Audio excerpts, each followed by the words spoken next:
Welcome back to Magic Tarot Cards. It's Jasmine. I have a 7-card spread here for you. This is going to be about the Laundries, Brian Laundrie's parents, their final thoughts and feelings now that the truth has come out. They know their son is gone and everything is said and done. So I have pre-shuffled, I meditated, prayed, and this is my results here. First, I'd like to say this video is not made for kids. If you're under the age of 18, please click off now. This channel is my brand. You do not have permission to copy or use it for your revenue. You can share it with other people to look at, but you cannot use it for your revenue. Get that straight right now. Also, y'all, I'd like to introduce you to my new cup. This is a 11-ounce coffee mug. The name of my store is Magic in the Air. This is the first item that's on there. The only item, actually, that's on there. I'm working on other stuff. All you have to do is click on the link below. If you want one, please try one out. Who knows? You might get magical powers after you drink from it. Haha. All right. So, I've pre-shuffled. I'm going to say this because sometimes people say, how come you don't shuffle on camera? And then when I do shuffle on camera, somebody says, how come you're not doing a full spread? Blah, blah, blah, blah, blah. Okay, I'm going to shuffle the way I want to, the way spirit moves me. If you like it, fine. If you don't have to watch. I don't want to hear no complaints. There's a new sheriff in town on YouTube, and that's me. Because on my page, there's not going to be no negativity. I don't accept that. All that does is bring my energy down. So if you leave a negative comment, you will get booted out, plain and simple. All right, let's get started with the reading. Oh, and if you want a personal reading, contact me with the information down below, and I will get back at you. Hold on.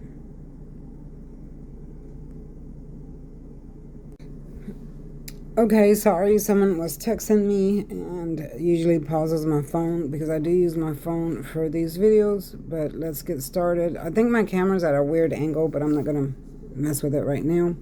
So for the first card we have is the Hermit. I did ask about the parents of Brian Laundrie, and I see right here that they're in their mind. Of course they would be. That's natural for them to be in their mind.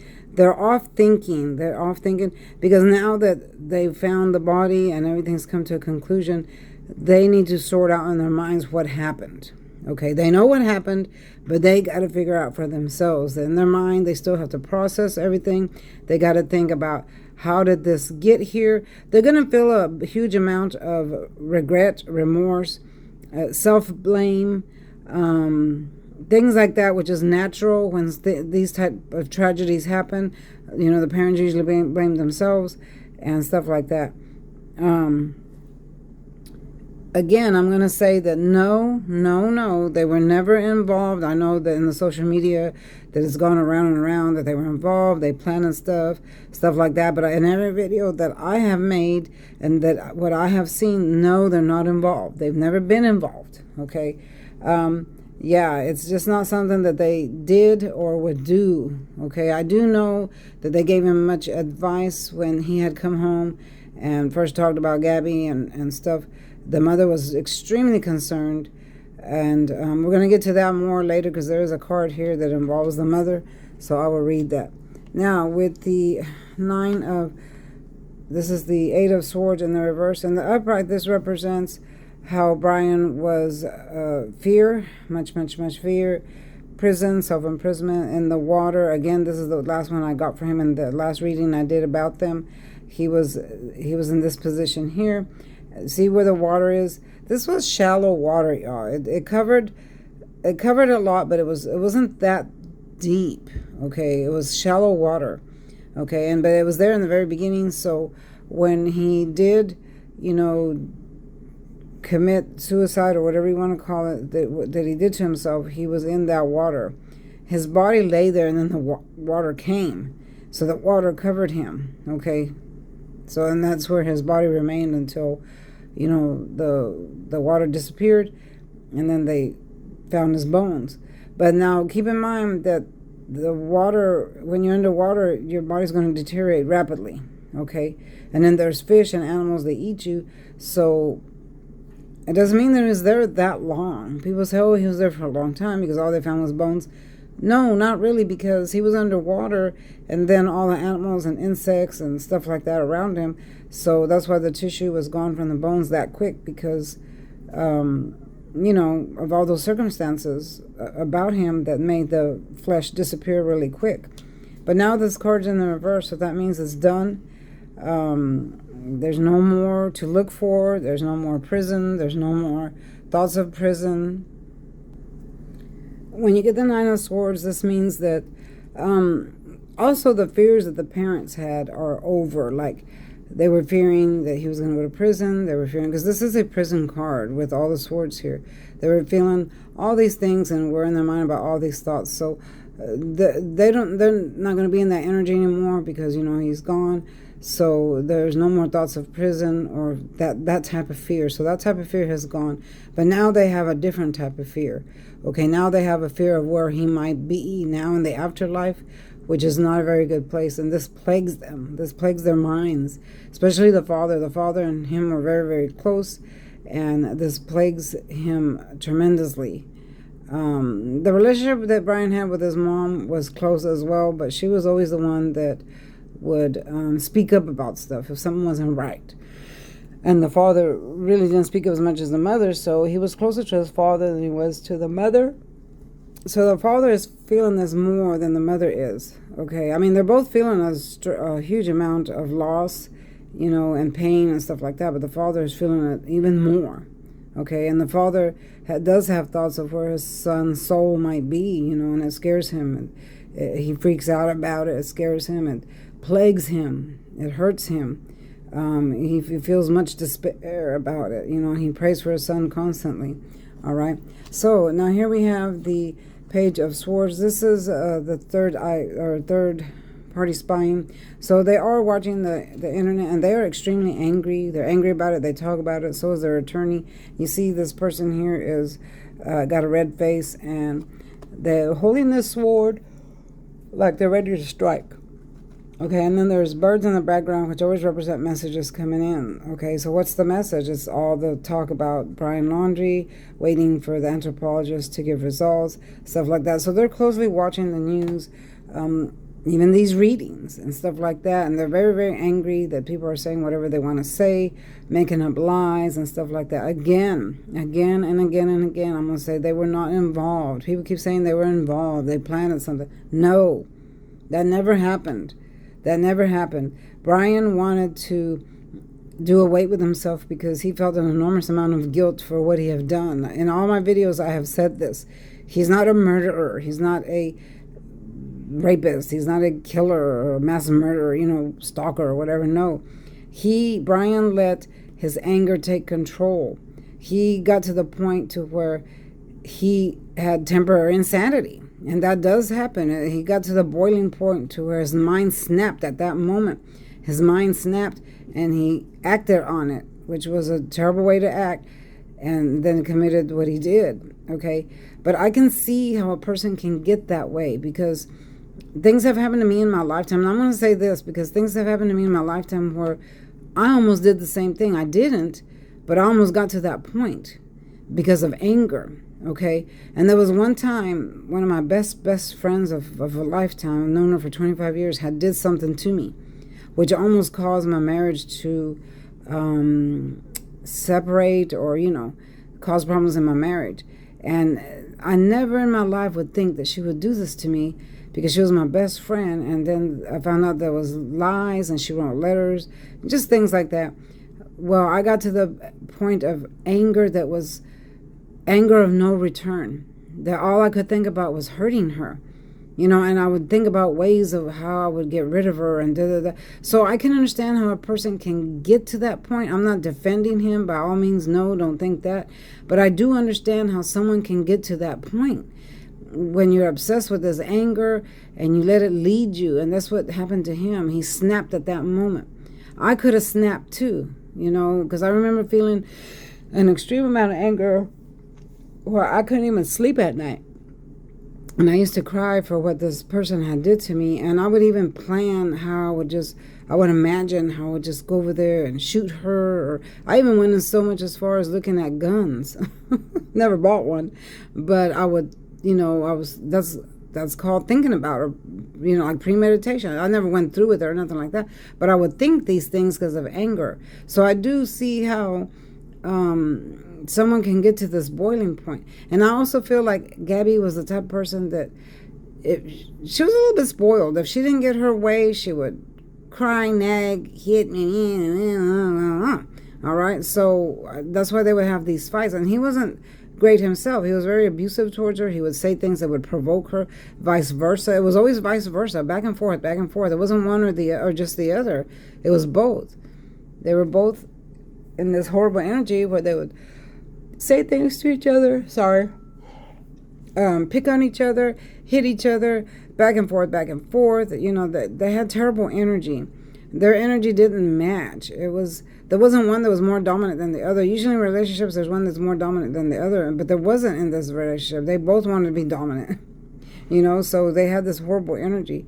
But that's what happened to him. He came to a point to where he, as they were arguing, it just that was it. His mind snapped and lost all reality, And then after it was done, he couldn't believe it. And in all my videos, I have said that he could not believe what he had done. He was in shock for what he had done. And it's not that he tried to cover it up or escape the law. He couldn't live with himself. He couldn't live with the fact of what he had done. So that's why he committed suicide. He just could not live with that, with himself. He wanted to pay it back. When you make a mistake and then you pay it forward, that's what his intentions were. It wasn't for to escape, I'm going to hide forever from the police. No, those thoughts never entered his mind. He wanted to rectify what he had done, and the only way to do that was to end his own life. So it was like, I did this to her, so I don't deserve to live, so I'm going to do it to myself. It was that type of energy he was in. Okay, so y'all need to really understand that part, because people can get into that mind frame to where they're like that, and that's how they end up ending their lives. Hold on. Tank, I can hear you. Behave yourself. My dog is in the bathroom. So, now we come to the tower. This is we all know this is the unexpected moment, unexpected event, and this is what happened to the Laundries. They had an unexpected event, huge, which ended in death, because this is falling to your death here. So this also can mean the death card when you get this. So they never expected for him to do away with himself. They never expected that this would happen. They didn't really phantom in their mind that he would do away with her either. They couldn't imagine. I think that they would think about it, but they couldn't imagine it. You know what I'm saying? It wasn't a reality for them, because they knew their son, And the lady, I'll get to that in a minute, because I'm going to tell you in a minute what her thoughts are. But this was a huge, huge, huge unexpected event for their son to end up in this tragic way. Sorry, y'all. I don't know what came over me. I had a horrible feeling. Their son to come to this point in his lifetime, this is something they never wanted for him. They never could imagine. They're still in shock. They just can't believe what happened. And then they were treated so horribly, people yelling at them, chanting at them, things like that. And to me, that was wrong, because nobody has the right to judge. Nobody has the right to stand in their house and yell at them, or say you're murderers or liars, cheaters, whatever. Okay, none of us are innocent. None of us are in the position to judge. Let him who throws the first stone, let him without sin can throw the first stone. Y'all know that verse. Y'all know what I'm trying to say. So that's basically it, None of us are worthy of judging somebody else. Only God can do that. So for those people to stand out there yelling and screaming at them and all that to me, that was just wrong. I don't feel like that should have been allowed, to harass those people. It's not their fault what their son did, okay? It's not their fault what the decisions that their son made, okay? Okay, it may look like it, but it's not. Okay, and I'm not defending them. I'm just speaking the truth. This is what I'm here for. This is what I come to speak the truth, whether you like it or you don't like it. I'm going to tell you exactly how it is, okay? So this was a huge event for them. unexpected event. And here we have the Hierophant, which is the lure of confirmation. So this is when the news came in. This is confirming this here. This is confirming the tower moment, the death, okay? Because when you're falling from the tower, what is happening? You're falling to your death. Because what's down here? All these jagged edges. So you're falling to your death. And this is to confirm that it is him, that it was him, that this really happened. So that's why the Hierophant is here. This is always means the lure of confirmation. Yes, yes, yes. So that's the news that they got, was the lure of confirmation that this what has happened to their son. Now, the High Priestess, this is the woman saying that she always knew that this relationship was toxic. She always felt that. She felt that because she knew the way Gabby was. She never felt that Gabby was good for her son or right for him. It's not that she didn't like her. She liked her. She was a very sweet girl and everything like that. But she would watch them, how they would go back and forth, back and forth, back and forth. And she always felt like Gabby would bring the worst out in her son to where he might do something tragic. See, this is what I'm saying. This is when you get the High Priestess, because you already know something. This is your intuition. This is the card of intuition. So she knew in the back of her mind that this relationship would not go well, or that would not end well. She never thought it would end in death or anything like that, but she knew that it would not go well, or maybe it would end in a horrible way. And I do believe that she used to talk to her son about that, but of course he's his own man. He's not going to listen to anything like that. She never did like them to, it's not that she didn't like them to be together, but she didn't, in her mind, inside herself, she didn't really approve of it. She didn't really want it. She didn't want it to happen, for them to be together. But I don't believe that she ever said anything to them about it or anything like that. But these were her own secret thoughts, her own private thoughts, that she didn't really want them to be together because she didn't like the energy that they had when they were together. And she didn't like Gabby's energy, how they, how they were together, or how the arguments they used to have, and how it would leave her son, all the feelings that would leave with him. She didn't like that, okay? So that's what this card literally represents. And remember, y'all, all this is alleged. I have to say that due to YouTube. I forgot to say in the beginning of my page, this is alleged. This is a tarot card reading, okay? So now we have the Ten of Swords, the end of the karmic cycle. I have gotten this in every single reading that I've done about them, the end of a karmic cycle. This is when the situation is no longer, the karmic debt is done, it's closed, and there will be no more of them, no more of Brian, no more of Gabby. I said this in the last reading. I got the exact same card. There will only be stories of them. This will go down in history, and there will be this will be talked about forever in history. And years from now, people will say, remember the story about Gabby and Brian Petito, or Gabby Petito? And they'll talk about that. This will go on for years and years. This was a karmic situation. This was something that wasn't supposed to be, but since they didn't let the ending come, the natural law of order ended it itself, and it ended up in a tragic situation. Okay, it's done. It's over. It will be no more. And that's it for now, y'all. I'm going to close. Don't forget to like, share, and subscribe. Hit that notification bell so you'll be reminded when I upload another video. Don't forget about my cup. Click on the link below, and it'll take you straight to the cup. Click on the picture of the cup, and it will show you how to order, okay? Thanks for watching, and there's more merchandise coming. Just give me some time, because it does take time to do this stuff. And yeah, I got t-shirts coming, tumblers, tote bags, and other stuff. All right, y'all. Thanks for watching. See you next time. Bye-bye.